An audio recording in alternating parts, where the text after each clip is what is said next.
In the deep, silent theatre of the cosmos, where time is measured in the slow waltz of galaxies, a minuscule and extraordinary drama is set to unfold. It is a performance without an audience, a fleeting intersection of two impossibly disparate histories, choreographed by the invisible hand of gravity. The stage for this encounter is the vast, cold domain of Jupiter, the colossal king of our solar system. Here, amidst a retinue of nearly 100 moons, a celestial meeting has been forecasted. It is a rendezvous between a native and an alien, a prisoner of the sun's gravity and a ghost from another star. This is the story of a fleeting cosmic moment, a near miss between two of the loneliest objects imaginable, an event that whispers secrets about our own origins and the boundless possibilities of the universe beyond. Our story begins not with a place, but with a traveller.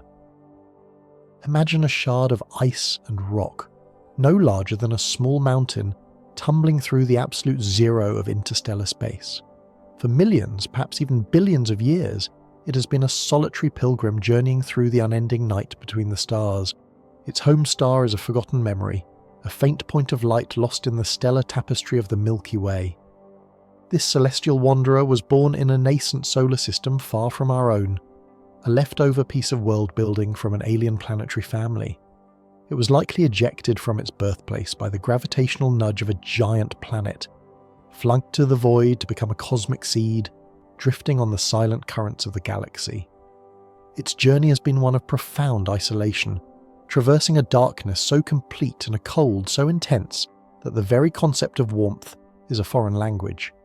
Then, after an eternity of wandering, it felt a new sensation, a gentle, persistent pull, the gravity of a new star, our sun.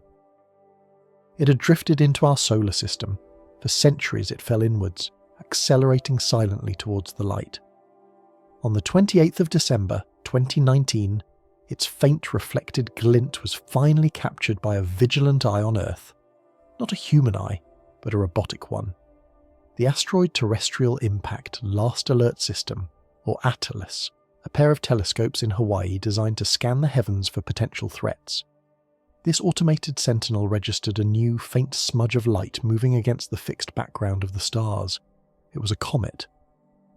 But subsequent calculations of its trajectory revealed something astounding. Its path was not a closed ellipse, the familiar loop of objects born and bound to our sun. Its trajectory was a hyperbola, an open-ended arc. This was the unmistakable signature of an interstellar interloper. This visitor was not one of ours. It was given the designation 3I/Atlas. The I stands for interstellar, and the 3 marks it as only the third such object ever definitively identified by humanity. It follows in the footsteps of the enigmatic cigar-shaped Oumuamua and the more traditionally cometary Borisov. 3I/Atlas was an emissary from another star system, a physical sample of a world-making process light years away, delivered to our doorstep. As it plunged deeper into our solar system, the sun's warmth began to stir it from its long slumber. The ancient ices on its surface, frozen for eons, started to sublimate, transforming directly from solid to gas. This process created a fuzzy, glowing envelope around its nucleus, a coma, and began to trail a ghostly tail of dust and gas behind it, a spectral banner announcing its alien origin. Now, let us turn our attention to the second character in this cosmic play. She's not a traveller, but a captive. Her name is Eupheme, and she's one of Jupiter's many moons. But to call her a moon in the same sense as our own brilliant lunar companion would be deeply misleading. Our moon is a large spherical world, born from the Earth itself in a cataclysmic collision, locked in a tidy, circular equatorial orbit. Eupheme is none of these things. She's a tiny speck, perhaps only 2 kilometers across, a misshapen potato of dark rock and ice. She's a member of the Ananke group, a chaotic family of Jovian satellites that share a common and violent origin story. These are the irregular moons. To understand what makes Eupheme so irregular, we must first appreciate the majestic order of Jupiter's primary court. The 4 great Galilean moons, Io, Europa, Ganymede, and Callisto, orbit the gas giant in the same direction that Jupiter spins. Their orbits are nearly circular and lie flat on the plane of Jupiter's equator. They are like well-behaved children, formed from the same disk of gas and dust that created Jupiter itself. They are native-born. Eupheme and her brethren are the cosmic outlaws. They orbit Jupiter in the opposite direction, a retrograde motion. Their paths are wildly tilted, highly inclined relative to Jupiter's equator, and their orbits are extremely eccentric, not gentle circles, but elongated ellipses, causing them to swing far out from the planet before plunging back in.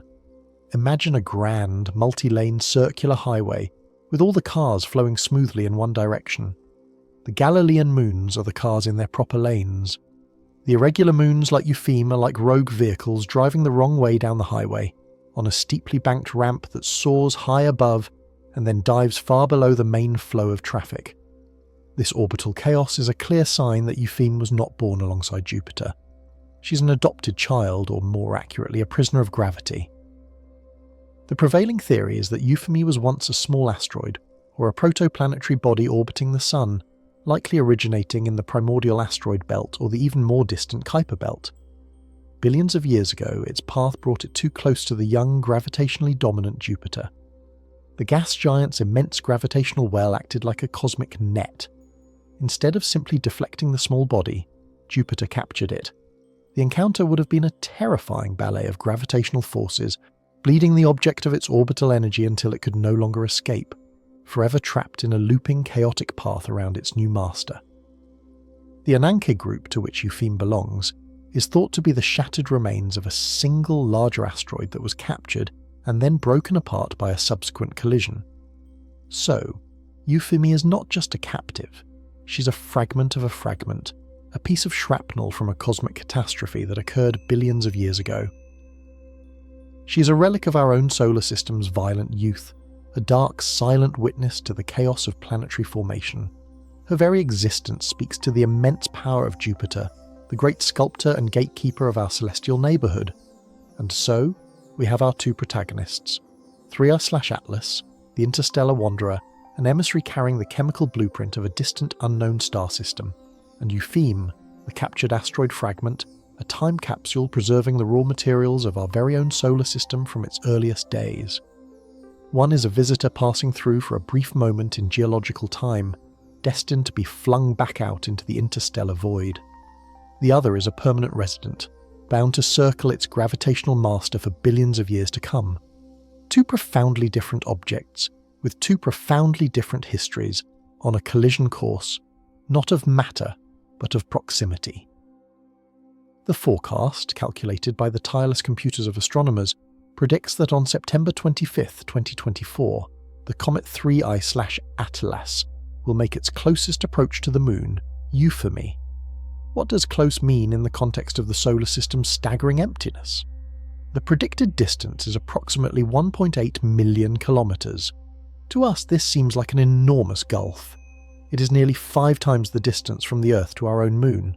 A commercial airliner would take more than 2 months to cover such a distance. But in the grand arena of Jupiter's domain, this is an astonishingly intimate passage. Jupiter's gravitational sphere of influence, the region where its pull dominates over the Sun's, extends for tens of millions of kilometers. Within this colossal bubble of influence, for two tiny specks like Atlas and Eupheme to pass within what amounts to a cosmic hair's breadth is an event of incredible rarity. It is the celestial equivalent of 2 specific grains of sand, thrown into the Pacific Ocean from opposite shores, passing within a few meters of each other in the middle of the abyss. The probability of a direct impact is, for all practical purposes, 0. The cosmos is defined by its emptiness more than its substance, but the scientific significance of this near miss is profound, even if only as a thought experiment. If we could place a spacecraft there, at that exact moment, what could we learn? The encounter represents a unique, albeit missed, opportunity for comparative planetology on an unprecedented scale. As 3I/ATLAS is warmed by the Sun, its ices are outgassing, releasing a cloud of pristine material from its interstellar birthplace. A probe could fly through this coma, using a mass spectrometer to taste the very air of another solar system. it could analyse the ratios of different isotopes, variants of elements like carbon, nitrogen and oxygen. These ratios are like a chemical fingerprint, a terroir that is unique to the stellar nebula in which the object formed. Simultaneously, the same probe could turn its instruments to Eupheme. By analysing the faint sunlight reflecting off its dark surface, we could determine its composition.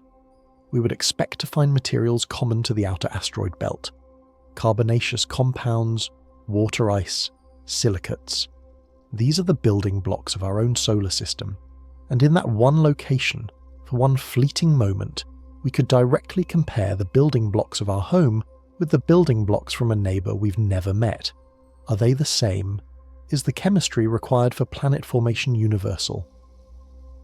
Do the ratios of organic molecules, the precursors to life, vary dramatically from one star system to another?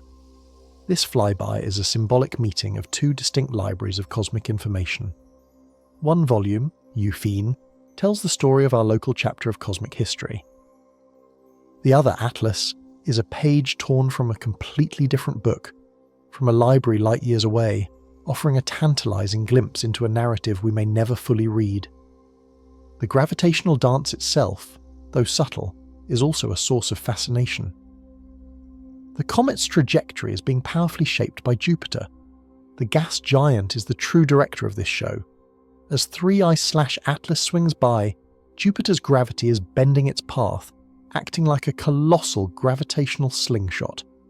This interaction will accelerate the comet, ensuring that when it leaves our solar system, it will do so with even greater speed than when it arrived, flung with renewed vigour back into the interstellar dark.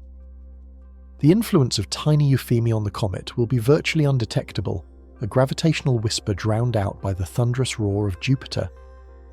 Likewise, the comet's passage will not measurably disturb Eupheme's ancient captive orbit. The encounter is less a dialogue, and more a moment of two ships passing in the night, each briefly illuminated by the other's presence, before continuing on their separate, inexorable paths. This event forces us to confront the true nature of Jupiter's role in our solar system. It is not merely a planet, it is a system unto itself, a gravitational anchor that has profoundly shaped the destiny of every other world, including our own. For billions of years, Jupiter has acted as a cosmic bouncer, or perhaps a better analogy as a cosmic gatekeeper. Its immense gravity has ejected countless comets and asteroids from the solar system, protecting the inner planets, including Earth, from a constant barrage of cataclysmic impacts. Without Jupiter, the Earth would have been struck by civilization-ending impactors far more frequently, and complex life might never have had the stable environment it needed to evolve. It is our great protector. Yet Jupiter is also a source of chaos. Its gravity stirs the asteroid belt, occasionally nudging objects out of stable orbits and sending them careening towards the inner solar system. The very act of capturing irregular moons like Eupheme demonstrates its power to disrupt and rearrange the celestial architecture. It is both guardian and threat, a stabilizing force and an agent of unpredictable change. The flyby of 3I/Atlas near one of Jupiter's captives is a perfect microcosm of this dual role. Jupiter's gravity is what brought these two objects together for this fleeting rendezvous, orchestrating their paths from across the solar system and across the galaxy. It is the grand conductor of this silent cosmic symphony. The story of this encounter also elevates the profound question of panspermia, the hypothesis that life itself can be seeded between star systems. Interstellar objects like 3I/Atlas are the only known natural mechanism for transporting material across the vast interstellar gulfs. While the surface of the comet is sterilized by cosmic radiation and the vacuum of space, it is conceivable that deep within its icy nucleus, microbial life could be shielded, held in a state of suspended animation. If such a comet were to crash into a life-bearing planet like Earth, it could potentially introduce new biological information. Conversely, if a major impact on Earth were to eject life-bearing rocks into space, some could eventually be captured by other star systems. 3I/Atlas, in its silent passage, represents a tangible, physical link between our solar system and the countless others that populate the galaxy. It transforms the idea of panspermia from a purely philosophical speculation into a testable physical process. Each interstellar object that passes through our system is a potential messenger, a lottery ticket that might carry the grand prize of extraterrestrial biology. The odds are astronomically low, but the universe is astronomically large and old. What seems impossible in 1,000 years becomes plausible in 1 billion. This predicted near-miss with Eupheme serves as a powerful reminder that our solar system is not an isolated island. It is a port of call on a galactic ocean, and ships from distant shores are constantly arriving and departing. We are living in a golden age of discovery that makes the prediction of such an event possible. A century ago, the notion of spotting a mountain-sized object from another star system, let alone forecasting its near miss with a tiny specific moon of Jupiter, would have been pure science fiction. Today, automated sky surveys like ATLAS, Pan-STARRS, and the forthcoming Vera C. Rubin Observatory are revolutionizing our understanding of the cosmos. These new eyes on the sky are designed to detect faint moving objects with unprecedented efficiency. They are cataloguing our solar system's population of asteroids and comets in exquisite detail, but they are also enabling us to spot these rare interstellar visitors. Oumuamua, Borisov, and Atlas are likely just the first few drops of a coming flood. As our technology improves, we will undoubtedly find hundreds, then thousands of these interstellar objects. We will begin to build a catalogue of our galactic neighbourhood, studying the chemical diversity of other star systems without ever leaving our own. Each new discovery will add a pixel to our growing picture of the galaxy's composition. We will learn if the building blocks of our solar system are common or rare. We will see if the chemical conditions that gave rise to life on Earth are replicated around other stars. These silent comets and asteroids, like 3I/Atlas, are the advanced scouts of this new era of galactic exploration. Their fleeting passage through our system offers us a free sample of the cosmic environment, a gift of knowledge delivered across light years. So, as we contemplate this forecasted encounter in the cold darkness surrounding Jupiter, we are looking at more than just two pieces of rock and ice. We are witnessing a convergence of narratives. The story of 3I/Atlas is the story of galactic wandering, of the material connections that bind all stars and all planetary systems together into a single cosmic web. It represents the unknown, the alien, the other. The story of Eupheme is the story of our own home. It is a tale of gravitational capture, of violence and chaos in the formation of our solar system, a reminder that our seemingly stable planetary arrangement is the result of a turbulent and brutal past. She represents the known, the local, the self. Their meeting, however distant and brief, is a moment of profound symbolism. It is the universe holding up a mirror to itself.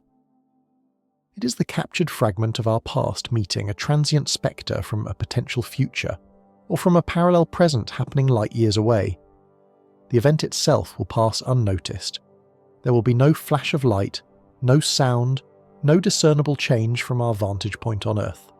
It will be recorded only in the computer simulations and the mathematical models of a few curious primates on a small blue planet who have somehow, against all odds, developed the capacity to understand and predict such a magnificent silent ballet. The journey of 3I/Atlas will continue. After its gravitational encounter with Jupiter, it will be accelerated onto a new path, one that will carry it out of our solar system, never to return. It will once again become a lonely wanderer in the interstellar night, carrying with it the faintest gravitational imprint of its brief visit to our home. Eupheme will continue her endless looping dance, a prisoner in orbit around her giant captor, her silent vigil unbroken. But for those of us who look up at the sky and wonder, their forecasted rendezvous is a source of infinite inspiration. It reminds us of the universe's immense scale, its intricate clockwork precision, and its capacity for creating moments of quiet, unexpected beauty.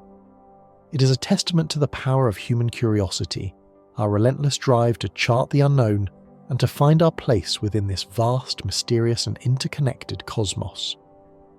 The meeting of the interstellar comet and the captive moon is a story written in the language of gravity, a whisper across the void, and we, for a brief moment, have been privileged enough to translate it.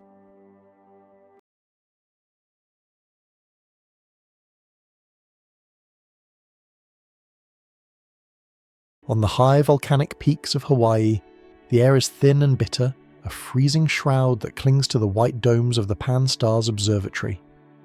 It is a moonless night in December 2039. Inside the darkened chamber there is no sound but the rhythmic hum of cooling systems and the faint mechanical whine of the telescope as it tracks the turning of the celestial sphere. An astronomer sits before a glowing screen, a solitary sentinel in the dark. On the display, amidst a sea of static and distant suns, a tiny, unblinking point of light moves with a quiet, terrifying precision. This is not a star, nor is it a flickering satellite of human design. It is asteroid AT-39, a remnant of the primordial chaos, and it is following a path written in the cold, unyielding language of gravity. We often imagine our solar system as a sanctuary, a home nestled in the vastness of the cosmos. But to the eyes of physics, it is something much more desolate. It's a grinding clockwork of iron, rock, and ice, a ruthless machine that has been in motion for billions of years. In this mechanism, human life is not a chosen guest, but an accidental passenger, clinging to a spinning marble as the heavy gears of the planets turn in the dark. The approach of AT-39 is not an act of malice, it is the inexorable result of motion. The machine is merely doing what it was designed to do, indifferent to the fragile biological film that covers the third world from the sun. The journey of this object into our awareness began years earlier, in the year 2023. During that epoch, the automated surveys of the Pan-STARRS system acted as the first diagnostic sensors for the machine. These telescopes did not search for beauty.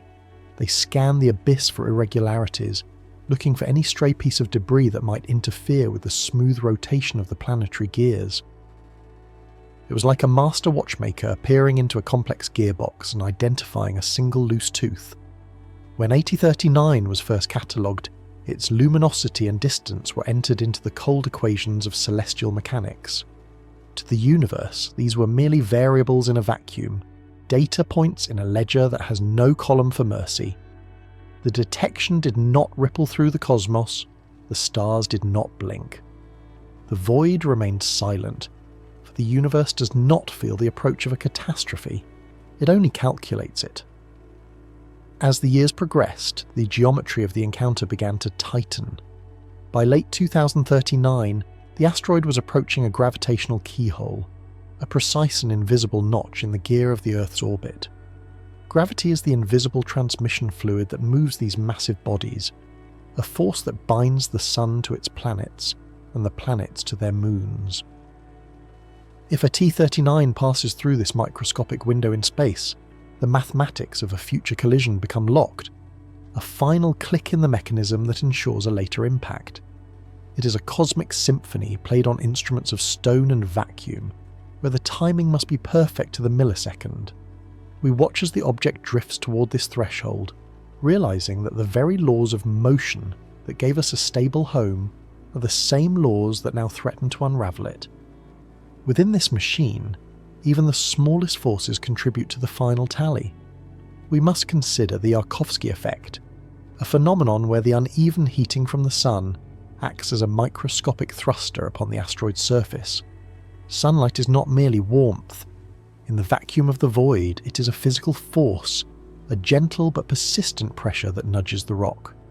This is the friction within the machine, a subtle deviation that alters the trajectory by mere centimetres over the course of decades. Yet, within the vast scale of the cosmos, a deviation the width of a human hand can, over millions of miles, turn a near miss into a direct hit. The machine follows the physics of heat and rotation with absolute indifference, oblivious to the fact that these microscopic shifts determine the survival of a civilization. If the gears finally mesh and the collision occurs, the release of energy would be staggering. A 300-metre object carries a momentum that defies human intuition. The kinetic energy of such an impact is calculated as 1/2 of the mass multiplied by the square of the velocity. In the silence of space, this formula is a death warrant. The resulting catastrophe would dwarf the Tunguska event of 1908, an explosion that leveled 800 square miles of Siberian forest. On a continental scale, the impact of AT-39 would be a hammer blow to the crust of the world, a collision between two cogs that shatters the delicate balance of the biosphere. It is a primordial violence, the same energy that shaped the moon and scarred the face of Mars, returning to claim its toll. To quantify this risk, we turn to the Palermo Technical Impact Hazard Scale. It is a tool for the brave, a way of moving beyond simple human fear and into the realm of logarithmic data. NASA and other agencies use this scale to calculate probability not through emotion, but through a cold assessment of the void. When the numbers on the Palermo scale rise, they represent a steady, unmoving reality that ignores our prayers and our protests. Human panic is a chaotic, noisy thing, but the numbers are silent. They exist in a space beyond terror, marking the steady progress of an object that is simply following the path of least resistance through the tapestry of space-time. We have not been entirely idle. The legacy of the 2022 Double Asteroid Redirection Test, or DART, stands as our first attempt to jam a rod into the gears of the machine. By crashing a spacecraft into a distant moonlet, we proved that we could act as a small external force against the clockwork.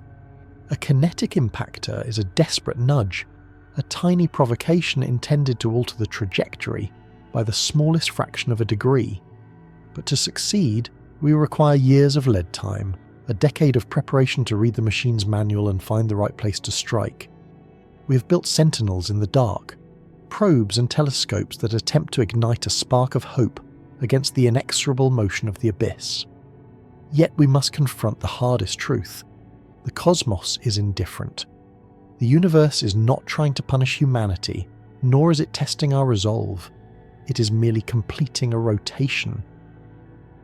If our extinction occurs because of an impact in the 21st century or the 22nd, it is a byproduct of motion, not a targeted event. The planets are mindless weights in a blind Titan's mechanism, swinging through the dark with no regard for the life that has blossomed in the cracks.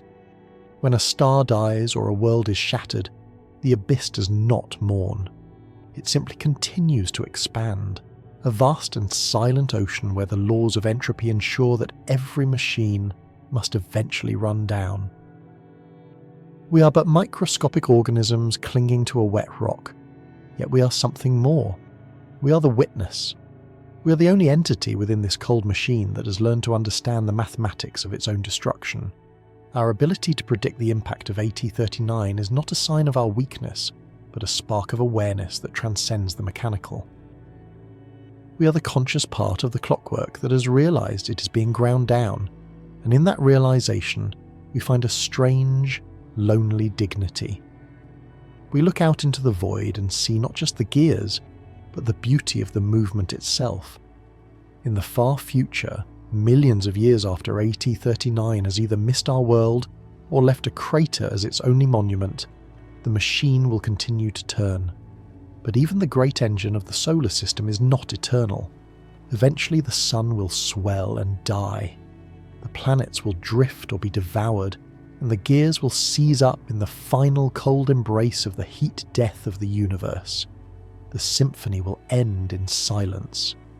Yet, there is a melancholic optimism to be found in our current struggle. Though the engine demands our silence and the void offers no comfort, our brief understanding of its rules is our greatest triumph. We inhabit a universe that is vast and silent, but for a brief, flickering moment in the eons of time we spoke its language. We saw the gears, we measured the shadows, and we refused to look away. This refusal to look away brings us to a specific moment in our unfolding history, a moment where the cold mathematics of the abyss manifested as a single, trembling pixel on a screen. The air on the summit of Mauna Kea is thin, brittle, and stripped of the moisture that softens the world below. It is a moonless night in the final month of the year 2039. Here, perched atop the dormant volcanic shield, the atmosphere is so transparent that the stars do not seem to twinkle, so much as pierce the darkness like needles of ice. within the darkened dome of the panoramic survey telescope and rapid response system. The air is kept at a precise temperature to match the freezing night outside, preventing any ripple of heat from distorting the clarity of the celestial view. There is no sound but the low rhythmic hum of cooling fans and the occasional hydraulic groan as the massive instrument tracks the slow rotation of the Earth. Inside the control room, a solitary astronomer sits bathed in the pale blue light of several monitors. She's a tiny figure amidst a landscape of high-performance computing and silent machinery. Her task is repetitive, almost clerical. She's not searching for the birth of galaxies or the haunting glow of nebulae. She's a surveyor of the local void, a bookkeeper for the drifting remnants of the primordial solar system. On her screen, a sequence of 4 images appears, taken minutes apart. To an untrained eye, they are identical fields of static and distant suns. But as the software cycles through them, a single point of light betrays itself. It moves. This point of light is designated 8039. It does not blink. It does not flare with the dramatic fire of a comet. It is a dull, dark fragment of rock, a relic from the dawn of time that has spent the last 4 billion years in the freezing silence between the worlds. For eons, it has followed an elliptical path, a lonely orbit that took it far beyond the reach of human vision. But now, as the astronomer calculates its velocity and vector, the true nature of the solar system begins to reveal itself. We often imagine our planetary neighbourhood as a home, a stable and protective cradle for the miracle of life. We speak of the sun as a life-giver and the planets as our companions in the dark. But this is a fragile illusion born of our short lifespans and our need for meaning. In reality, the solar system is a vast, grinding clockwork of iron and gravity. It is an inexorable mechanism, a series of enormous weights swinging on invisible chains of space-time. It is a machine that was running long before the first cell divided in the primordial oceans, and it will continue to turn long after the last breath of oxygen is extinguished from our atmosphere. In this cold machine, humanity is not the pilot. We are not even the cargo. We are merely accidental passengers, microscopic hitchhikers clinging to the surface of a wet stone that is being tossed through a gallery of giant, mindless gears. The movement of AT-39 is not an act of malice. It is not a cosmic judgment or a sign of an impending apocalypse sent by a vengeful deity. It is simply a consequence of the machine's design. The asteroid is following the path of least resistance, obeying the laws of orbital mechanics with a precision that no human instrument can ever truly replicate. It is sliding down the gravitational well of the sun, accelerated by the unseen hands of the gas giants, moving toward a rendezvous that was written into the stars millions of years ago. The astronomer watches the numbers populate on her display. She writes out the coordinates, each digit a confirmation of a terrifying truth. The trajectory of AT-39 is no longer a matter of probability. The margin of error begins to collapse. The machine has aligned its gears, and the Earth is now positioned directly in the path of the swinging weight. As she looks out the window at the starlight, the silence of the mountain feels heavier. The telescope continues its work, swinging its massive frame to the next sector of the sky with the same indifference as the rocket just discovered. It is part of our own mechanism, a sentinel we built to watch the darkness, but it offers no comfort. It only provides the data, the cold and unyielding proof that the universe is operating exactly as it should. The asteroid is roughly the size of a cathedral, a jagged mass of silicate and metal that has never known the warmth of a sun until now. As it nears the inner solar system, the sun's radiance begins to ever so slightly heat its surface, but the rock remains a frozen tomb. It carries no message, it has no purpose. It is a fragment of the void, a remnant of the chaos that preceded the order of the planets, and now it is a catalyst for the unravelling of everything we have built. We exist in the gaps between catastrophes. We have flourished during a brief lull in the grinding of the cosmic gears, a short epoch of relative stability that has allowed us to dream of eternity. But the mechanism does not pause for our dreams. Gravity does not yield to our prayers. The iron laws of motion ensure that every object in the cosmos is on a collision course with something else, given enough time. The history of the Earth is a history of impacts, of fire falling from the heavens to reset the clock of evolution. We are simply the first inhabitants of this world to possess the instruments necessary to see the blow coming. The astronomer picks up a telephone, her hand trembling slightly. This is the moment the witness realizes the scale of the abyss, the realization that our entire civilization, with its music, its wars, its cathedrals, and its sprawling cities, is nothing more than a thin film of organic matter on a target. We are a brief flicker of consciousness in a universe that is defined by the silent, eternal movement of dead matter. Outside, the wind picks up, whistling through the struts of the telescope dome. It sounds like the sigh of a great machine, the sound of entropy moving through the tapestry of the night. A T-39 continues its approach, a silent messenger of the void, closing the distance at 20 kilometers every second. It does not need to hurry. The machine is patient. The encounter is already scripted in the mathematics of the cosmos, an inexorable event in the grand symphony of the dark. This is the beginning of the end of our innocence. For the first time, we are forced to see the solar system for what it truly is, not a garden, but a laboratory of physics where the life and death of entire worlds are merely incidental results of an ongoing experiment.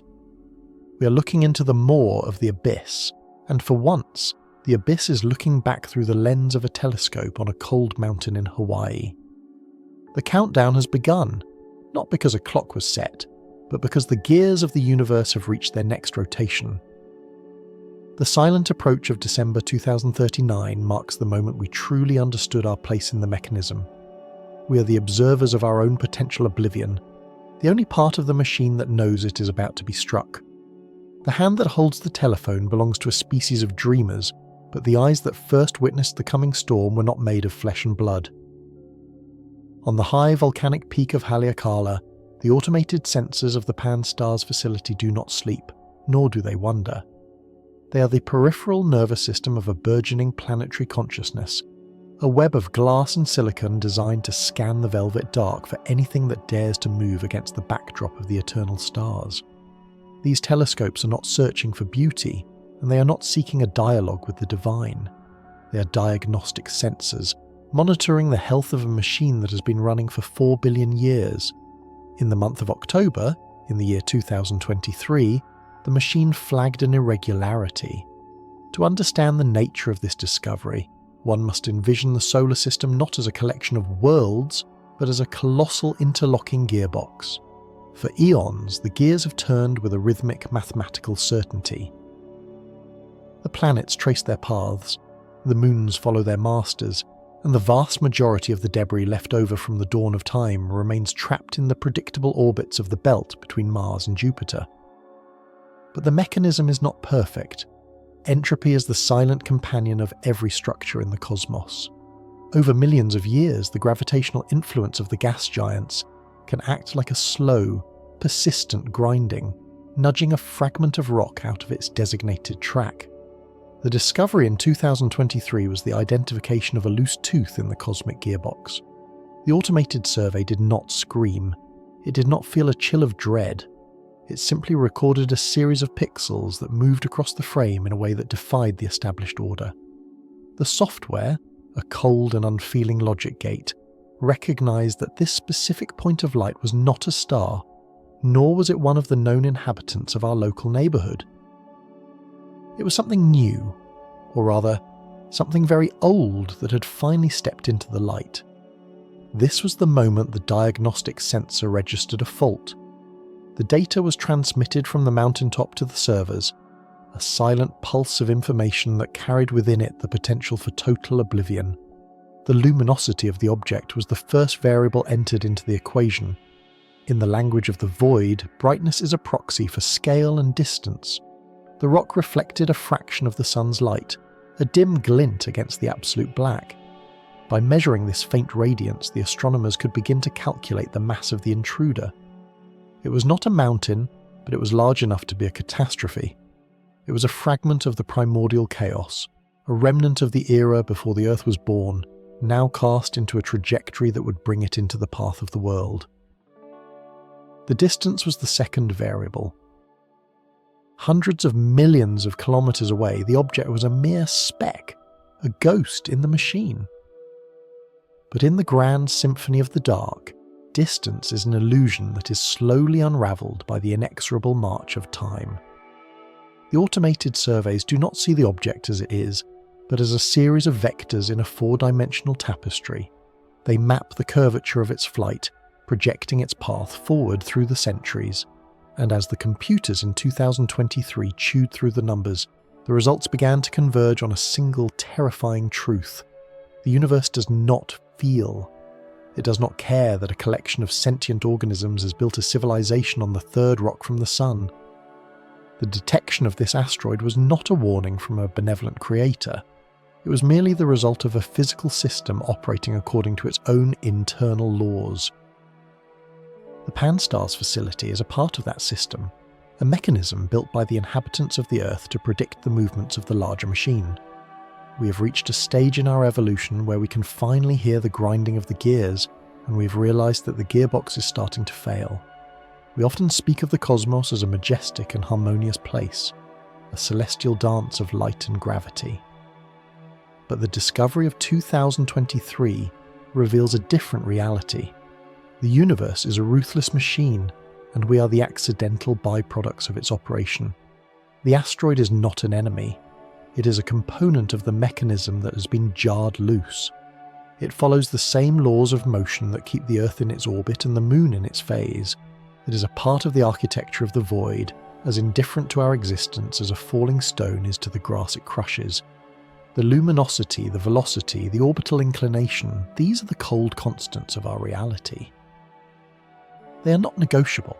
They do not respond to our hopes or our fears. When the telescope first captured that faint trail of light, it was merely solving a problem in celestial mechanics. The machine had identified a collision course. The loose tooth in the gear was moving toward the heart of the works, and there was nothing in the laws of physics to prevent the impact.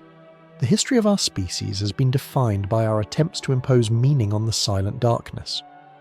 We have looked at the stars and seen gods, heroes, and monsters, but through the lens of the automated survey, we see only the cold truth of the abyss. We see a universe of matter in motion, a vast and ancient clockwork that is slowly winding down toward its inevitable heat death. The asteroid discovered in 2023 is a reminder that we are not the masters of this machine. We are merely the observers of its decay. As the data from the discovery began to spread through the scientific community, a profound silence took hold. It was the silence of a witness who has looked into the maw of the abyss and understood, for the first time, the scale of the threat. The sentinel on the mountain had done its job. It had provided the evidence. It had pointed its robotic finger at the approaching shadow. But the sentinel cannot save us. It can only tell us the time of our departure. The discovery was a diagnostic triumph and an existential catastrophe. It marked the moment we transitioned from a state of blissful ignorance to a state of enlightened despair. We now know the coordinates of our potential oblivion. We have seen the loose tooth in the gearbox, and we have calculated the exact second when it will jam the works. The machine continues to turn, the gears continue to grind, and the asteroid continues its silent approach through the void. The universe remains indifferent, a vast and eternal mechanism that will continue to function long after the last observer has been extinguished. In the cold equation of the cosmos, the detection of our own end is just another data point, a flicker of light in the dark that signifies nothing more than the inexorable movement of matter. As we approach the late months of the year 2039, the cosmic clockwork reaches a point of profound and terrifying tension.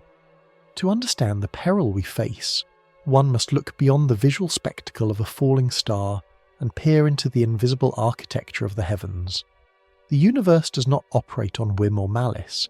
It functions through the cold, rigid application of geometry.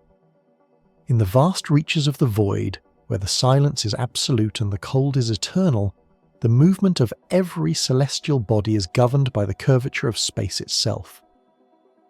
We find ourselves standing at the precipice of a specific temporal junction, a moment where the path of our world and the path of the intruder are destined to intersect in a graveyard of gravity.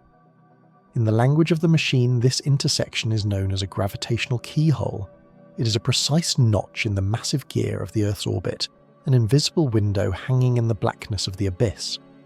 This keyhole is not a physical object, but a consequence of the complex interplay of mass and motion. Imagine the solar system as a gargantuan engine, where the planets are the heavy flywheels and gravity is the invisible transmission fluid that moves these massive bodies. This fluid does not merely hold things in place, it flows and surges, creating currents and eddies in the fabric of the cosmos. As the asteroid approaches the Earth in the year 2039, it will be caught in these invisible currents. The gravity of our world will reach out like a phantom hand, grasping the passing stone and tugging at its trajectory. The geometry of this encounter is a masterpiece of precision and horror. If the asteroid passes through that microscopic window in space, a window measuring only a few hundred meters across, its fate and ours will be welded together. This is the orbital resonance, a rhythmic synchronization where the asteroid's journey around the Sun becomes perfectly timed with the movement of the Earth. It is a symphony of catastrophe where every note is played with mathematical certainty. Passing through the keyhole does not cause an immediate impact, but it performs a far more insidious function. It alters the asteroid's velocity by an exact amount, ensuring that when it completes its next circuit of the Sun, the Earth will be waiting at the precise coordinate of its return. In this moment, the mathematics of collision become locked. The keyhole is the trigger in the mechanism of our oblivion. Once the asteroid enters that narrow gate, the laws of physics cease to be a matter of study and become an executioner's blade. There is no force in our current understanding that can unravel the knot once it is tied. The asteroid, a silent sentinel of the primordial era, will have been guided by the inexorable pull of our own home into a corridor of certain destruction. We are the architects of our own gravity, and in the late months of 2039, that gravity may become the very tool that ensures our erasure from the tapestry of the living. We often imagine that we have agency in this vast cosmos, that our intelligence and our will can transcend the movement of the spheres. But the resonance of 2039 reveals the truth of the ruthless machine. We are spectators to a calculation that was set in motion eons ago. The asteroid is merely following the path of least resistance, sliding through the grooves of space-time like a needle on a record. If it hits the notch, the music changes. The melody of human history, with all its triumphs and agonies, will be drowned out by the discordant roar of an impact that was preordained by the position of the stars. The scale of this geometry is almost impossible for the human mind to grasp. We live in a world of meters and kilometers, of hours and days. But the keyhole exists on a scale that defies our intuition. To hit a target so small while moving at tens of thousands of kilometers per hour is a feat of cosmic marksmanship that seems like a cruel joke of the gods. Yet, the universe is a vast and patient calculator. It does not miss. If the variables are aligned, the result is inevitable. The void does not offer second chances or margins of error.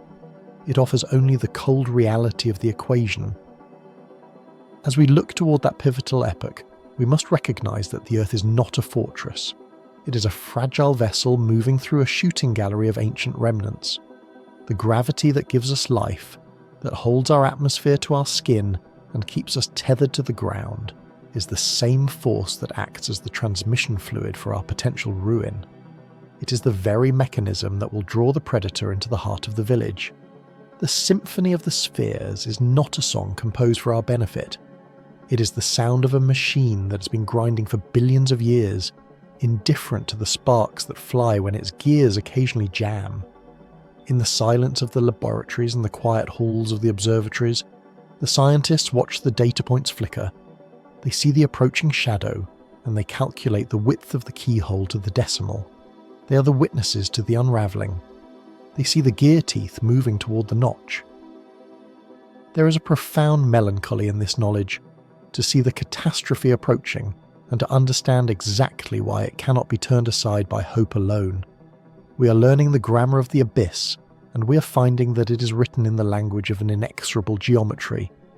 The year 2039 will not be a year of fire, but a year of mathematics.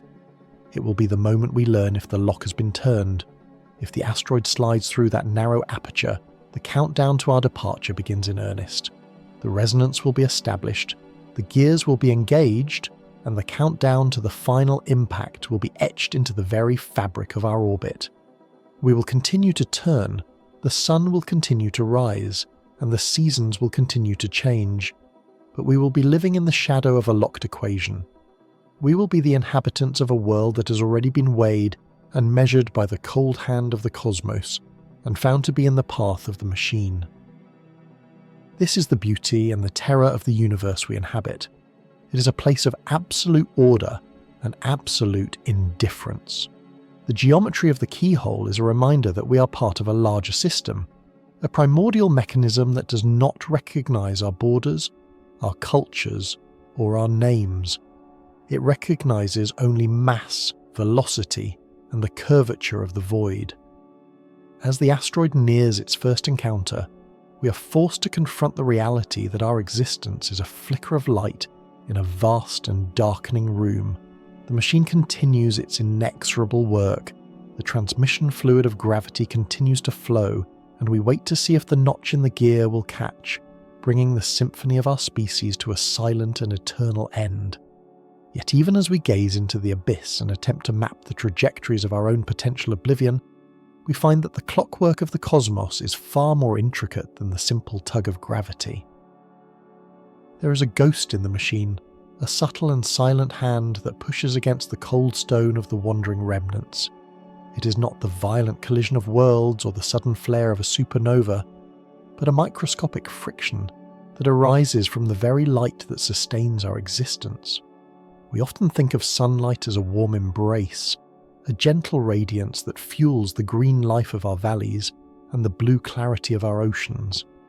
But in the vacuum of the void, sunlight is a physical force, a relentless bombardment of particles that acts as a hammer upon the anvil of the deep. This phenomenon, first observed in the dying years of the 19th century and the early dawn of the 20th, reveals that the sun is not merely a lamp in the darkness, but a microscopic thruster. When the light of our star strikes the surface of a lonely asteroid, it does not simply illuminate the dust and the ancient ice, it imparts momentum. Each photon is a tiny messenger of energy, and as millions of these messengers strike the dark face of the rock, they exert a pressure so minute it defies human perception. But the machine of the universe is a patient one, and it operates across scales of time and space that render the infinitesimal into the monumental. The asteroid is not a static object. It is a sentinel that turns upon its own axis as it drifts through the silence. As one side faces the sun, it absorbs the heat of the primordial furnace, storing that energy within its rocky skin. But as the asteroid rotates, the side that was once bathed in light turns toward the eternal shadow of the deep. It is in this transition from day to night that the mechanism reveals its hidden teeth. The heat that was absorbed must be released back into the void. This re-radiation of energy, the cooling of the rock in the afternoon of its lonely day, acts as a jet of invisible steam. It is a thermal emission that pushes back against the vacuum. Because the asteroid is turning, this heat is not released toward the sun, but at a slight angle, trailing behind the rotation like the wake of a ghost ship. This is the Yarkovsky effect, a thermal thruster born of the struggle between light and shadow. It is a microscopic nudge, a force so weak that it could not move a single grain of sand on the surface of our world. Yet, for a mountain of iron and silicate drifting through the frictionless abyss, it is an inexorable engine. Over the course of a single day, the asteroid may be pushed by the width of a single hair. Over a year, the deviation might be no more than the length of a human finger. But the machine of the universe does not count in years. It counts in eons and epochs. Over decades and centuries, these centimeters accumulate, compounding with the ruthless logic of a cosmic ledger. Consider the terrifying precision of this hidden gear. A deviation the width of a human hand, occurring over the span of 10 years, can be the difference between a near miss and a direct impact. In the silence of the celestial shooting gallery, the sun is constantly nudging the predators. It is sculpting their paths, subtly altering the geometry of the keyhole we so desperately watch. The thermal thrusters are the unseen hands that turn the dial of our destiny. If the asteroid rotates in one direction, the thermal push accelerates it, driving it outward into a wider, more distant orbit. If it rotates in the opposite direction, the push acts as a brake, causing the rock to spiral inward toward the warmth of the sun and the vulnerability of the inner worlds. We are living in a world where our survival depends on the rate at which a distant rock cools in the dark. This is the scale paradox that defines our existence. The most massive catastrophe imaginable, the unravelling of a civilization and the ignition of the atmosphere, can be traced back to the way a few photons were absorbed by a patch of regolith millions of miles away. The universe does not require a grand architect to decide our fate. It requires only the physics of heat and the indifference of rotation.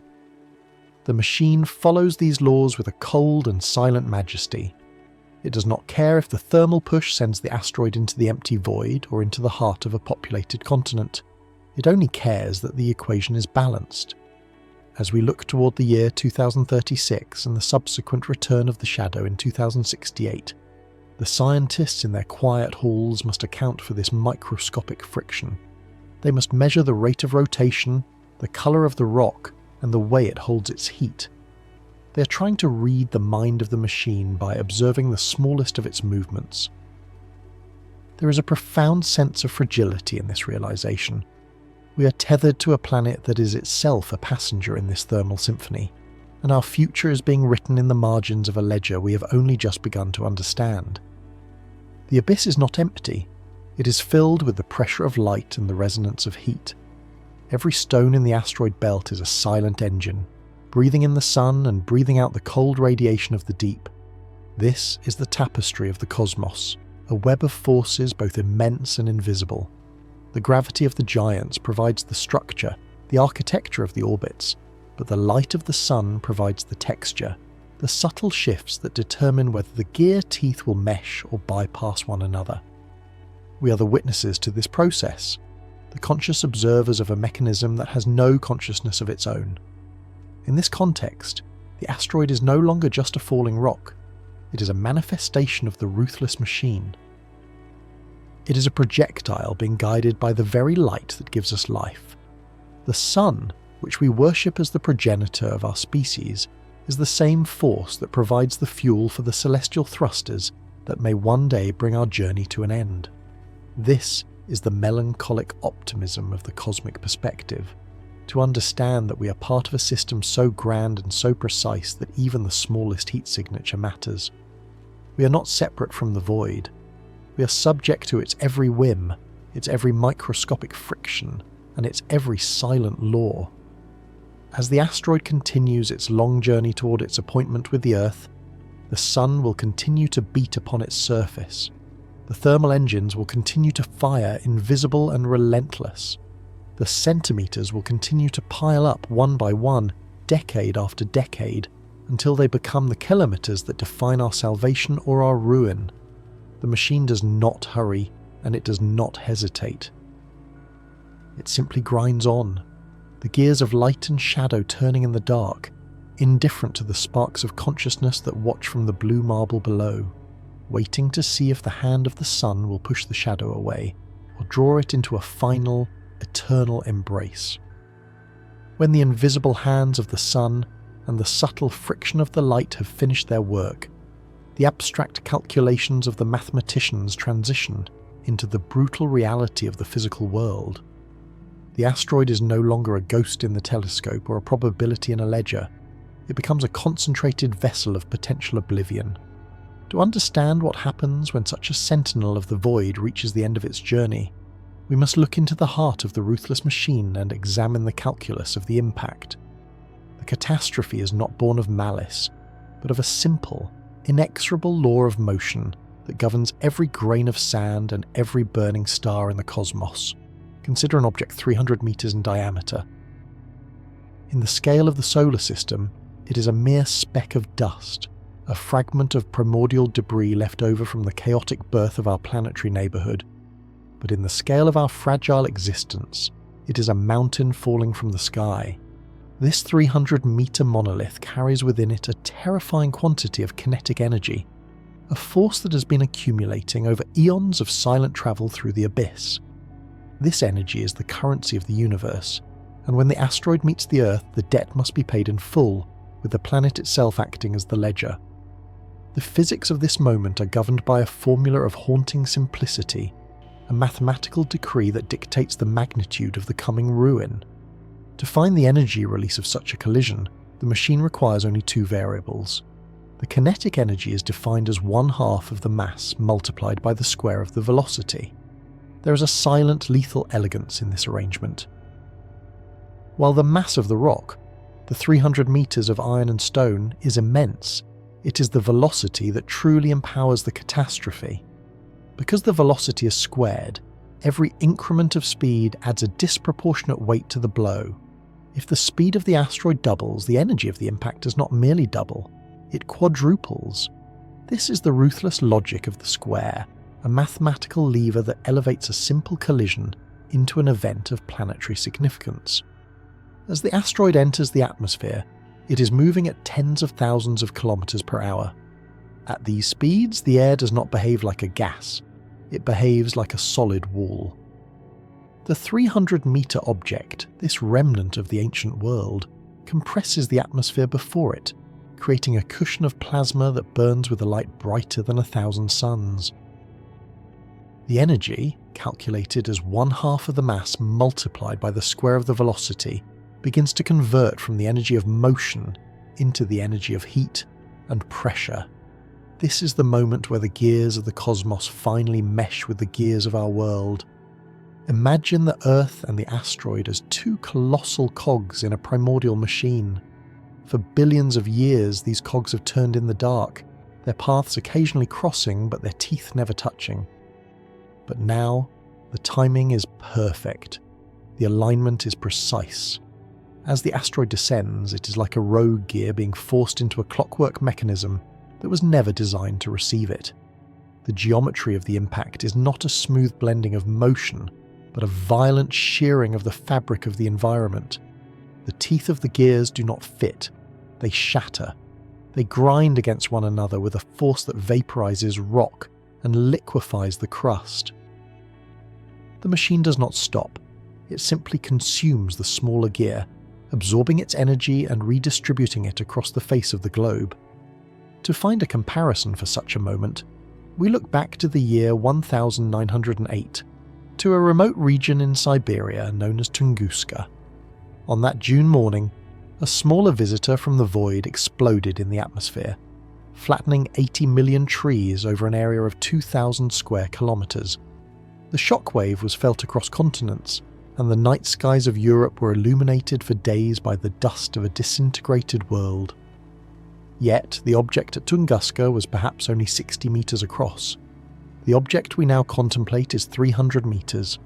Because of the law where energy is 1/2 of the mass multiplied by the square of the velocity, the increase in size is not linear. It is catastrophic. An impact of this scale would not be a localized tragedy. It would be a continental event, a fundamental resetting of the biological and geological clock. While Tunguska leveled a forest, a 300-meter impact would level a civilization. The energy release would be equivalent to hundreds, perhaps thousands, of the most powerful nuclear devices ever conceived by the human mind. Yet it would come without the lingering poison of radiation. It would be a clean, cold destruction, delivered by the mechanical indifference of the cosmos. The shockwave would circle the planet, a ripple in the tapestry of the atmosphere that would be felt by every living thing. The dust thrown into the sky would act as a shroud, a veil of grey that would block out the sun and turn the day into a long eternal twilight. This is the scale paradox of our existence. We live our lives in the margins of these immense forces, unaware that the calculus of our destruction is already written in the motion of the stars. The 300-meter rock is a messenger from the primordial past, carrying the energy of the early solar system into the heart of the modern world. It is a reminder that we are not the masters of the machine. We are merely the passengers. The vacuum of the void is not empty. It is filled with these potential velocities, these masses waiting for their square to be calculated by the unfeeling hand of physics. In the face of such a prospect, there is a profound sense of the sublime. To understand the formula is to understand the language of the Creator, a language that speaks in terms of mass and motion rather than mercy or intent. The universe does not hate us, but it does not love us either. It only obeys the equation. The 1/2 of the mass and the square of the velocity are the only truths that matter in the moment of contact. Everything else, our history, our art, our dreams, is merely the friction that is vaporized in the heat of the exchange.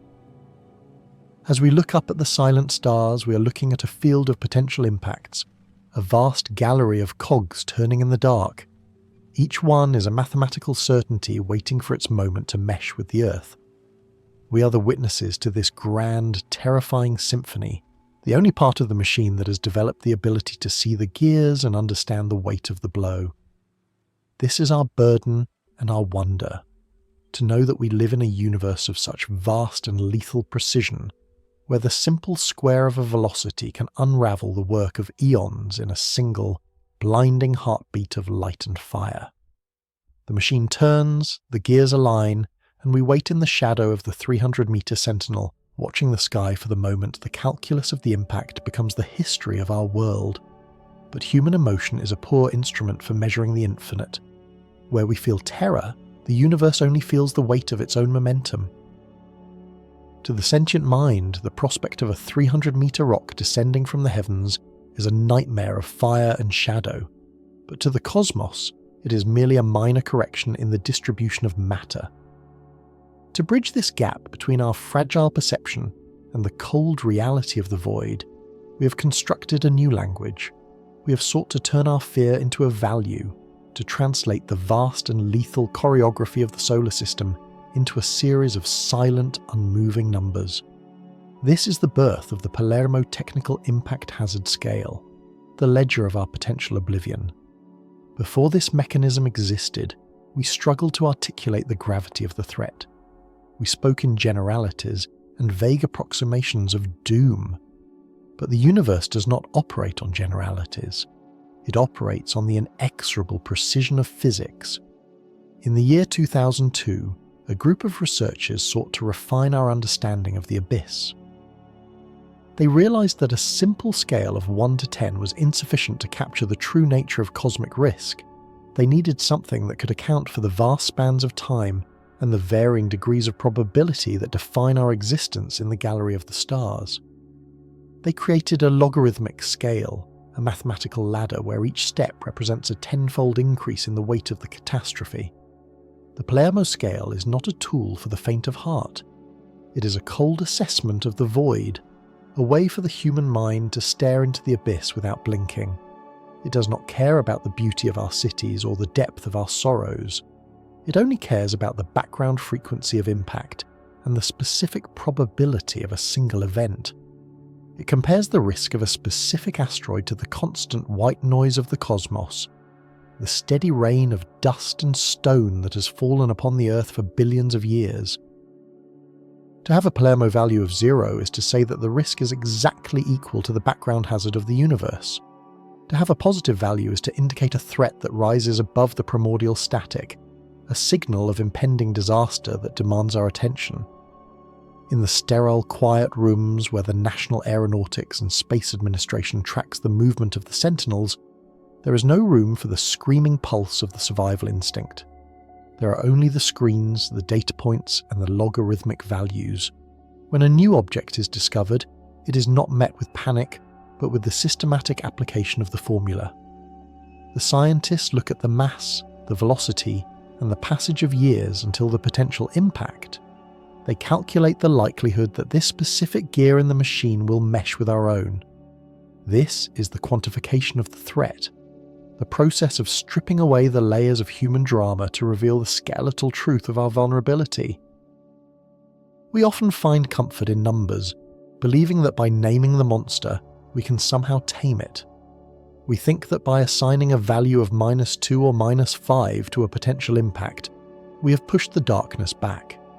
But the Palermo scale does not offer safety, it only offers clarity. It tells us that the probability is low, but never zero. It reminds us that we are living in a statistical margin, a brief moment of calm between the turning of the great cosmic wheels. The logarithmic nature of the scale is a testament to the scale paradox of our lives. A small change in the decimal point represents a vast difference in the energy that could be unleashed upon our world. A difference that could mean the survival of a city or the unravelling of an entire epoch. The scale is a reflection of the ruthless machine. It treats the destruction of a civilization with the same mathematical indifference as the passing of a comet. It is a tool designed for a species that has learned to see the gears and understand the weight of the blow, yet remains powerless to stop the machine from turning. Contrast this with the way we experience fear. Our ancestors looked at the sky and saw the wrath of gods or the omens of kings. They felt the terror of the unknown in their very marrow. Today we have replaced that primal dread with the steady, unmoving data of the Palermo scale. We have exchanged the gods for logarithms. Yet, there is a certain melancholy in this transition. By quantifying the threat, we have made it a part of our architecture. It is no longer a sudden, inexplicable disaster. It is a known variable in the equation of our existence. We live our lives knowing that the number is being constantly recalculated, that every night the telescopes are feeding new data into the mechanism, shifting the values ever so slightly. We are the first generation of humans to know the precise probability of our own extinction. We are the witnesses to the math. This is the existential pivot of the modern age. We look out at the vast, silent gallery of the cosmos, and we do not see a vacuum of nothingness. We see a field of potential impacts, each one waiting for its moment to be quantified. The Palermo scale is the map of this field, a guide to the minefield of the solar system. It is the language we use to speak to the void, a way of asserting our presence in a universe that does not recognize our name. We take the chaos of the primordial past and the uncertainty of the future, and we compress them into a single, elegant value. But the numbers themselves are silent. They do not warn us with a shout. They wait in the dark, etched into the memory of our machines. A value of -4 on the scale may seem insignificant, a mere whisper in the symphony of the stars. But that whisper carries the weight of millions of tons of rock and the kinetic energy of 1,000 suns. It is a reminder that the silence of the void is not the silence of peace, but the silence of potential. The Palermo scale is our way of listening to that silence, of deciphering the hidden rhythms of the machine before they manifest as fire in our atmosphere. As we continue to scan the horizon of the eternal twilight, we must confront the reality that the numbers are not on our side. The universe is old, and it is patient. It has all the time in the world to wait for the probability to catch up with the reality. We are the ones who are in a hurry. We are the ones who measure our lives in decades while the cosmos measures its movements in eons. The scale reflects this disparity. It accounts for the time remaining until the potential impact, acknowledging that a threat 100 years away is different from a threat that will arrive tomorrow. But in the grand tapestry of the cosmos, 100 years is but a single, fleeting heartbeat. The Palermo Technical Impact Hazard Scale is more than just a scientific instrument. It is a monument to our desire to understand the inexorable forces that govern our fate. It is our attempt to transcend our biological limitations and see the universe for what it truly is, a vast, unfeeling mechanism of mass and motion. We are the observers who have stepped back from the canvas to see the patterns in the brushstrokes of destruction. We have found a way to measure the abyss, to put a value on the void, and to quantify the very thing that could devour us. In the end, the scale is a testament to the wonder of the human mind. In a universe of such lethal precision, we have developed the ability to calculate the weight of the hammer before it falls. We have turned our panic into a cold, steady assessment of the risk. We live in the shadow of the 300-meter sentinel, but we do not live in ignorance. We know the math. We understand the calculus.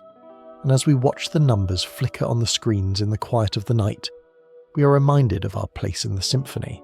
We are the ones who see the gears. We are the ones who count the seconds. We are the ones who wait for the moment when the data becomes the event, and the history of the world is rewritten in the light of an ancient falling star.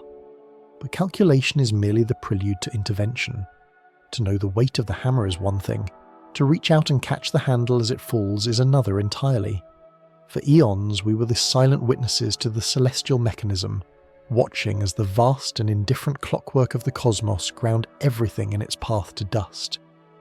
We observed the craters on the moon and the scars on our own world as evidence of a power we could never hope to challenge. We were the passengers on a vessel with no rudder, drifting through a void filled with the remnants of ancient catastrophes. But in the late summer of 2022, the human story underwent a fundamental shift. We decided that we were no longer content to simply count the seconds until our own oblivion. We decided to jam a rod into the gears of the machine. On the 26th of September 2022, a small sentinel of human ingenuity hurtled through the abyss at over 6 kilometers per second. This was the double asteroid redirection test, a mission born of the realization that knowledge without agency is merely a slow descent into despair. The target was a moonlet named Dimorphos, a jagged fragment of primordial rock orbiting a larger companion in the silent dark, 11 million kilometers from the warmth of our fires. To the universe, Dimorphos was an insignificant pebble in a desert of trillions. To us, it was the first test of our ability to speak the language of the machine and change the sentence it had written. The kinetic impactor is perhaps the most elegant and brutal expression of our desire to survive. It does not rely on complex chemistry or the fury of nuclear fire to achieve its goal.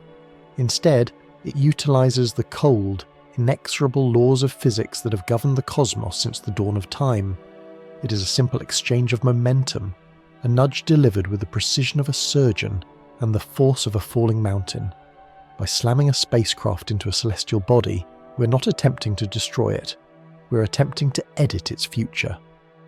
We're reaching across the vacuum to provide a microscopic correction to a trajectory that has been set for billions of years. It is a whisper meant to deflect a roar. To understand the scale of this defiance, one must imagine the solar system as a great intricate clock where every gear is a planet or an asteroid, linked by the invisible chains of gravity. For ages, these gears have turned in perfect, lethal harmony.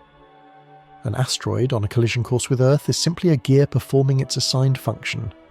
When we launched our craft toward Dimorphos, we were attempting to do the impossible. We were trying to change the timing of the clock. By striking the moonlet, we transferred the kinetic energy of our machine into the mass of the rock, shortening its orbital period by 32 minutes. It was a deviation of less than 1%, a change so small it would be invisible to anything but the most sensitive instruments, and yet in the grand tapestry of the cosmos it was a revolution. This is the physics of the nudge. In the vastness of space, time is the greatest lever we possess. If we were to wait until a threat was at our doorstep, all the fire in our reach would be useless against the momentum of the abyss. But if we can reach out years, or even decades, before the moment of impact, the smallest fraction of a degree can be the difference between a catastrophic collision and a silent near miss. We need that lead time. We need to see the gears moving long before they mesh. The kinetic impactor is our way of asserting that we have read the manual of the machine and found a way to alter its output. We're no longer just the debris in the mechanism, we're becoming the engineers of our own safety. As the spacecraft drew closer to its target, its cameras sent back images of a world never before seen by human eyes. Dimorphos appeared as a pile of rubble, a collection of boulders held together by the weakest of gravitational bonds, a remnant of a more violent epoch. It was a lonely, silent sentinel of the primordial past floating in the eternal twilight. In those final seconds, the distance between the observer and the observed vanished. The machine we had built became a part of the asteroid it sought to move. The impact was not just a collision of metal and stone. It was the moment our species truly reached out to touch the face of the inexorable. We did not just watch the light. we chose to ignite a spark of our own. The success of this mission left a legacy that transcends the technical data gathered by our telescopes. It proved that the universe is not a closed system, and that our fate is not entirely written in the stars. We have demonstrated that we can intervene in the celestial symphony, adding our own notes to the score. The machine is vast, and it is unfeeling, but it is not invulnerable to the influence of a conscious mind. We have found the handle to the hammer. We have learned that by understanding the mechanism of our own destruction, we can begin to dismantle the inevitability of the catastrophe. Yet, this triumph is tempered by a profound sense of melancholic optimism. We have moved a pebble in an ocean of boulders. We have learned to jam the gears of a single small moonlet, while the rest of the great machine continues to turn, indifferent to our presence. The void remains vast, and the number of threats hidden in the dark is still beyond our total comprehension. Our victory was a proof of concept, a signal sent into the silence that we are here, and we are fighting to stay. It is a reminder that while we may be small, our reach is expanding. We are the witnesses who have decided to become participants. In the wake of the impact, as the dust settled and the new orbit of Dimorphos was confirmed, the human perspective shifted once more. We looked out at the stars not just with fear or wonder, but with a new sense of responsibility. We are the only part of the machine that knows it is a machine. We are the only gears that can choose to stop turning. The DART legacy is not just about the physics of impactors or the calculations of orbital mechanics. It is about the transition from a species that survives by luck to a species that survives by intent. We are learning to navigate the clockwork, to find the gaps between the teeth of the gears, and to ensure that the tapestry of human history is not unravelled by a stray rock from the primordial dark. We continue to stand on our small blue platform, looking out into the abyss. We see the sentinels of stone and ice that haunt the periphery of our vision. But now, we look at them with the knowledge that we have a rod to jam into the gears. We have a way to speak back to the silence. The universe may be a ruthless machine, and entropy may be its final law, but for a brief moment in the eons of time, we have found a way to pause the ticking. We have reached out into the void, and for the first time in the history of the world moved because we willed it so. We are the ones who see the gears, and now we are the ones who have begun to change the way they turn. But we must be careful not to mistake our agency for a shift in the fundamental indifference of the great machine. While we celebrate the moment our will manifested in the movement of a celestial body, the cosmos remains a blind titan, stumbling through the dark without purpose or perception. To the universe, our greatest triumphs and our most harrowing tragedies are indistinguishable from the silent drifting of dust. The gears of the heavens do not grind with a sense of justice, nor do they turn with the intent to provide a home for consciousness. They simply turn. We are passengers on a grain of sand caught in the teeth of a mechanism so vast that its scale defies the limits of our imagination, and its silence is the only answer to our most profound questions. We often project our own emotions onto the void, imagining a heaven that watches over us or a hell that waits to claim us. We speak of the wrath of the sun or the protective embrace of the giant planets, yet these are but fictions we weave to make the abyss feel more like a home. The reality is far more chilling and far more majestic. The planets are not sentinels or gods, they are mindless weights, captive to the inexorable pull of gravity. Jupiter does not consciously shield the inner world from the bombardment of the primordial dark. It is merely a massive gravity well, a pit in the fabric of space that happens to catch the stray remnants of the solar system's creation. If a wandering rock were to find its way past that giant and strike our world, it would not be an act of malice. It would be a byproduct of motion, a momentary intersection of two paths in the dark.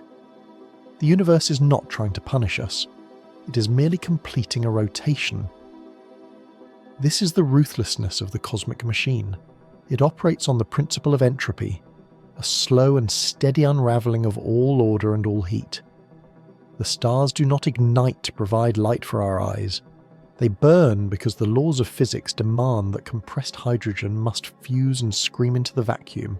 They will eventually exhaust their fuel and collapse into white dwarfs, or explode into supernovas, devouring their children in a final unthinking spasm of energy. When our own sun reaches the end of its long epoch, it will not pause to consider the billions of years of history it is about to erase. It will expand and consume the Earth with the same cold indifference with which it currently warms our skin. The tapestry of human achievement, the songs we have sung and the wars we have fought will be reduced to their constituent atoms, scattered into the silent abyss as if they had never been. We exist in a brief window of stability, a narrow gap between the teeth of the gears. For thousands of years we have enjoyed a climate that allowed us to flourish, a planetary shield that held, and a sun that remained steady. But this stability is not a promise. It is a statistical fluke in a system that is constantly moving toward chaos. The blind titan does not care if we thrive or if we vanish into oblivion.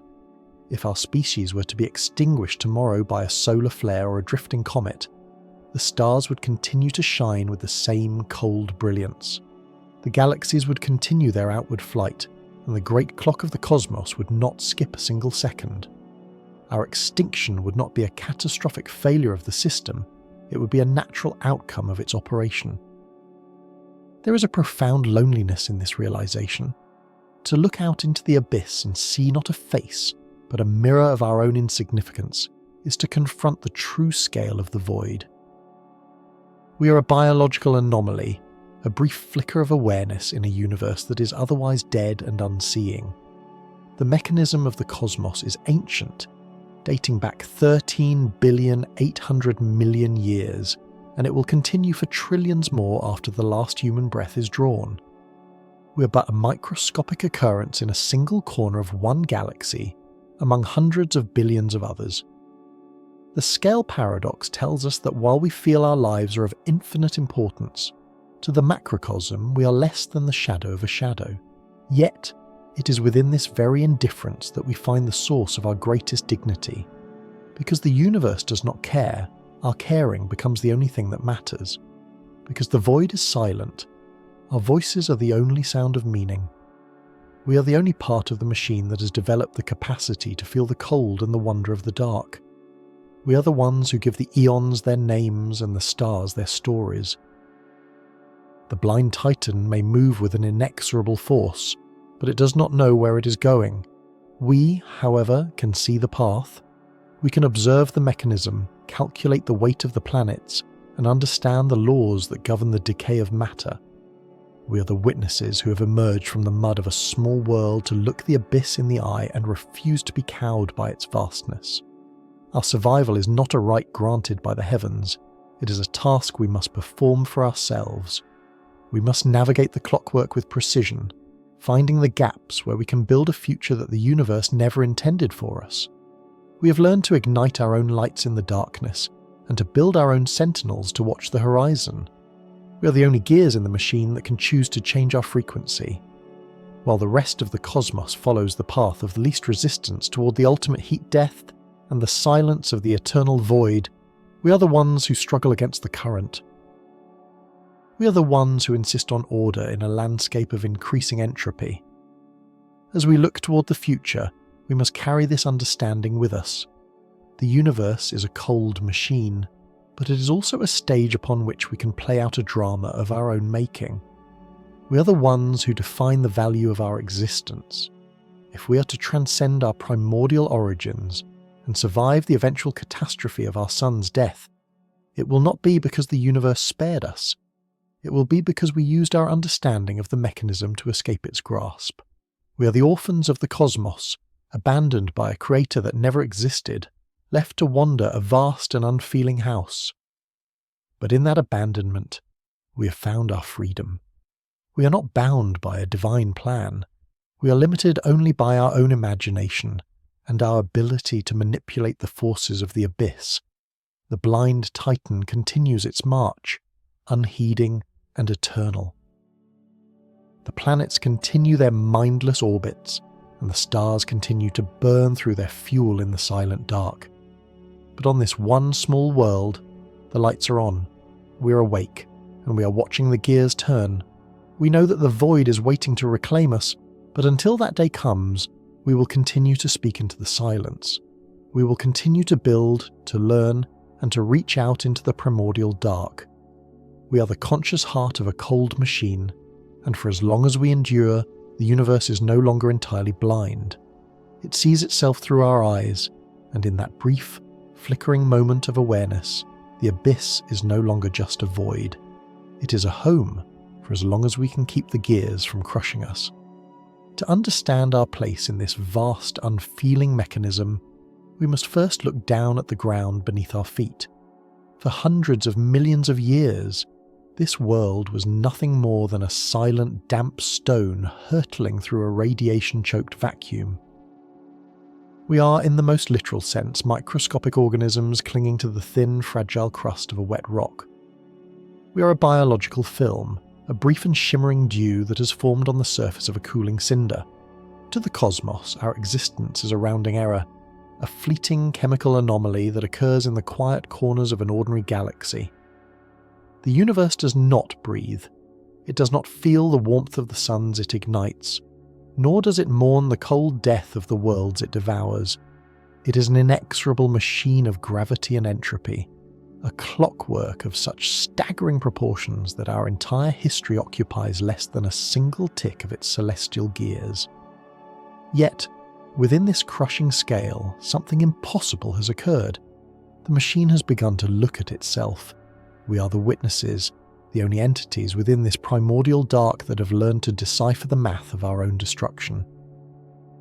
For eons, the stars burned in a lonely silence, their light travelling across the abyss with no eye to catch it, and no mind to weigh its significance. But now, through the improbable assembly of carbon and water, the universe has developed a nervous system. We are the sensory organs of the cosmos, the flicker of consciousness that allows the void to finally perceive its own vastness. This is the great paradox of our existence. We are small enough to be extinguished by a single stray asteroid, yet we are large enough to contain the laws of physics within our thoughts. Consider the sheer audacity of our position.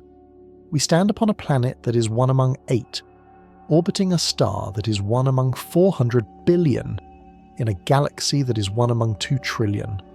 We are surrounded by an ocean of oblivion, separated from the killing cold by a veil of gas no thicker than the skin of an apple. We are soft, liquid-based creatures living in a universe of fire and stone. And yet we have dared to look up. We have used our brief moment in the light to build instruments that can peer back into the first seconds of time, seeing the glow of the beginning and calculating the distance to the end. We have mapped the tapestry of the cosmic web, tracing the invisible threads of dark matter that hold the clusters of galaxies together like dew on a spider's web. This ability to predict the impact, to see the coming catastrophe, is often mistaken for a sign of our insignificance. We calculate the trajectory of the sun toward its eventual expansion into a red giant, and we feel the weight of our own futility. We watch the decay of the isotopes and the cooling of the cosmic microwave background, and we see the inevitable heat death of all things. But this knowledge is not a weakness, it is the ultimate spark of awareness. To be part of the clockwork and to realise that you are being ground down by the gears is the highest form of tragedy, but it is also the highest form of dignity. The gears do not know they are turning, the stars do not know they are dying. Only the witness can feel the chill of the coming winter and still choose to appreciate the fading warmth of the hearth. We have moved beyond the simple struggle for survival that defines the primordial mud. We have begun to transcend our biological imperatives. While the rest of the animal kingdom remains locked in a cycle of consumption and reproduction, we have diverted our energy toward the understanding of the mechanism. We have taken the raw materials of the Earth and shaped them into sentinels that sit on the edge of the solar system, sending back whispers of data from the silent dark. We have learned to read the light of stars that died 5 billion years ago, turning the sky into a library of ancient ghosts. We are the only part of the tapestry that has reached out to touch the hand of the weaver, only to find that there is no weaver, only the beautiful, terrifying symmetry of the laws themselves. This realization brings with it a profound sense of melancholic optimism. We're alone, but we're awake. We are fragile, but we are the architects of meaning. In the vast, silent symphony of the cosmos, our voices are the only notes that understand the music. The universe is a grand, elaborate structure of cause and effect, a sequence of events that began with a burst of heat and will end in a whisper of cold. It is a story written in the language of mathematics, a script of energy and matter that follows an inexorable path toward equilibrium. But we are the ones who read the script. We are the ones who give the epochs their names and find the beauty in the ruins of dead suns. We inhabit the interface between the infinitesimal and the infinite. To the atoms that compose us, we are a vast and stable universe. To the galaxies that surround us, we are less than a spark. We live in the tension of the scale paradox, existing as the bridge between the quantum foam and the cosmic horizon. It is here, in this thin slice of reality, that we have built our civilizations and dreamt our dreams. We have turned the cold, hard logic of the machine into a home. We have looked at the abyss, and instead of turning away in terror, we have begun to measure its depth. As we move forward into the deepening shadows of the future, we must carry the burden of the witness with pride. We are the conscious heart of a cold machine. Every discovery we make, every equation we solve, and every mystery we unravel is a victory over the silence of the void. We are the only defense the universe has against the total reign of entropy, for while the machine seeks to break everything down into a uniform soup of radiation, we seek to build up. We create order, we store information, and we cherish the unique configurations of matter that allow life to flourish. The wet rock will not last forever. The sun will eventually claim its children, and the stars will one by one blink out until the sky is a wall of unbroken black. But that does not diminish the value of the now. The fact that we are here at all, that we have emerged from the chaos to look upon the eternal, is a miracle of physics. We are the ones who have realized that the clock is ticking, and in that realization, we have found the courage to keep watching the hands move. We are the fragile witnesses to the greatest show in existence, and as long as one mind remains to observe the turning of the gears, the universe remains a place of wonder rather than just a void of mathematics. We are the spark that allows the darkness to know itself, a brief and beautiful flame in the heart of the infinite night. The final rotation of our world does not arrive with a scream, but with the slow, rhythmic grinding of a machine that has finally run out of oil.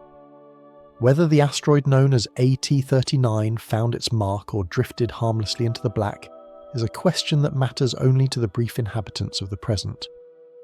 In the grand inventory of the cosmos, such a collision is but a single spark in a furnace that is slowly cooling toward the absolute. As we project our gaze forward, beyond the trivial spans of human history and into the deep time of the white dwarf era, we see the inexorable decay of the mechanisms that once gave the universe its motion. The great clockwork of the solar system, which once seemed so permanent and divine, is revealed to be a finite engine destined to seize up in the ultimate stillness of the void. The sun, our ancestral hearth, will eventually exhaust its primary fuel. It will swell into a red giant, a bloated and dying monarch that devours its closest children, Mercury and Venus, in a final fiery embrace. The Earth may be scorched to a cinder or pushed into a wider, colder orbit, but regardless of its physical position, its time as a cradle for consciousness will have long since passed. The oceans will have boiled away into a thick atmosphere of steam, and then even that will be stripped away by the solar winds until nothing remains but the raw, unblinking bedrock. This is the ruthless machine at work. It does not hate the life it fostered, nor does it cherish it. It simply follows the laws of thermodynamics, moving from a state of concentrated energy to a state of total dissipation. It is a transition from the complexity of a symphony to the uniform hum of a dead television screen. Beyond our local star, the same tragedy is playing out in every corner of the cosmos. The Milky Way will merge with Andromeda, their spiral arms tangling in a slow-motion collision that spans millions of years, eventually settling into a massive featureless elliptical galaxy. But even this new colossus is not eternal. The clouds of gas and dust that once birthed new stars will be depleted. The bright blue giants that burn hot and fast will be the first to go, leaving behind only the dim, red embers of M-dwarfs, the patient sentinels of the deepening night.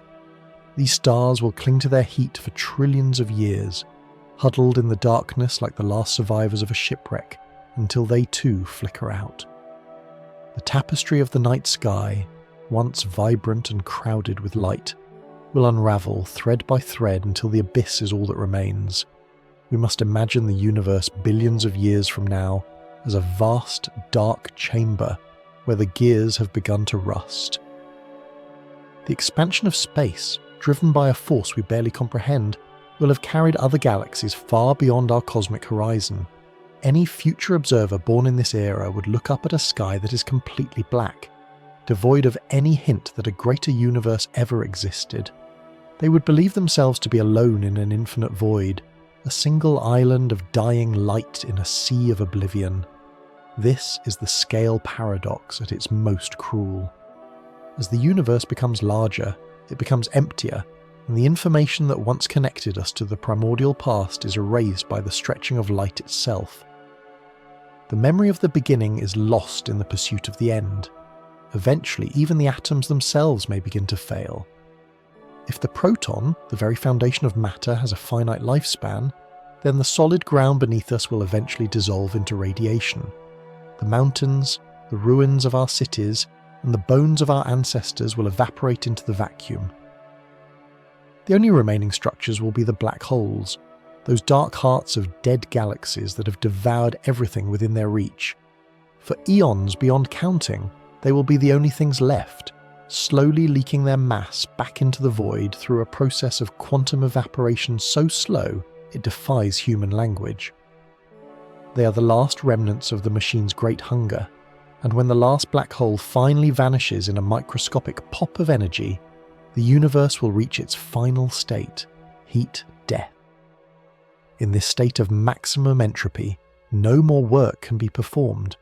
There is no heat, no cold, no light, and no shadow.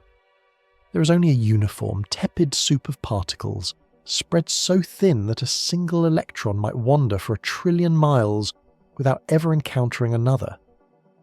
The machine has stopped. The gears have seized. The symphony has reached its final silent note. This is the catastrophe of equilibrium, a peace so absolute that it's indistinguishable from non-existence. The cosmos, which began in a roar of light and heat, concludes in a whisper of absolute zero. And yet, as we stand here in the middle of the story, looking toward that inevitable silence, we find a reason for melancholic optimism. The engine of the universe demands our eventual silence, but it cannot take away the fact that, for a brief epoch, we were here to witness its turning. We are the only part of the machine that ever stopped to ask how it worked. We took the raw, cold data of the stars and we turned it into poetry. We took the mathematical laws of gravity and motion, and we used them to build bridges and to launch ourselves into the heavens. We are the conscious heart of a cold machine, and our brief flash of awareness is the only thing that gives the void any meaning at all. Our greatest triumph is not that we survived, for nothing survives forever. Our triumph is that we understood. We looked at the inexorable path toward decay and we chose to measure it. We mapped the stars that would eventually die, and we named the galaxies that would eventually drift away. We found the beauty in the ruins before they were even built. Though we are less than a spark in the heart of the infinite night, we are the spark that allows the darkness to know itself. The universe is a grand, elaborate structure of cause and effect, a sequence of events that follows a script written in the language of energy and matter. But we are the ones who read the script. We are the ones who give the epochs their names and find the majesty in the mechanism. In the end, the engine will stop. The lights will go out, and the abyss will reclaim its own. But the silence that follows will be different because we were once here to speak.